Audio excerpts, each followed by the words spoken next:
నిజంగా మేము ఏ స్థితిలో ఉన్నామో ఈరోజు ఈ ఘనత ఎందువల్ల అనుగ్రహించబడిందో మేము దానిని జ్ఞాపకం చేసుకుంటాం. నిజంగా గంగావతి ప్రాంతంలో ఒక సేవకుని కుటుంబంలో జన్మించిన నేను ఆ ప్రాంతంలో ఇంటర్ వరకు మాత్రమే చదివాను.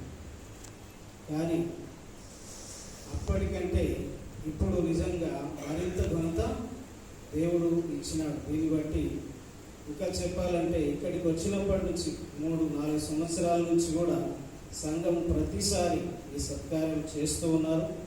నిజంగా మరి కరుణాకర్ సార్ చెప్పినట్లుగా అంతగా మేము సేవలో వాడబడి దేవుని కొరకు నిలబడినాము అనే దానిని బట్టి దేవునికి వందనాలు చెల్లిస్తున్నాం.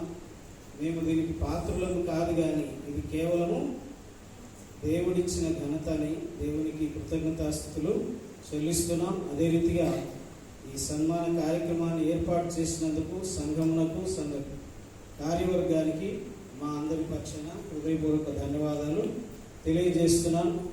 ఈ సేవలో మీ ప్రోత్సాహం వల్ల ఇంకా మేము దేవుని కొరకు నిలబడాలని, వాడబడాలని, అనేక ఆత్మల కొరకు ప్రయాసపడాలని, ఆశీర్వదించబడాలని మీ ప్రార్థనలు మాకెంతో అవసరమైనది.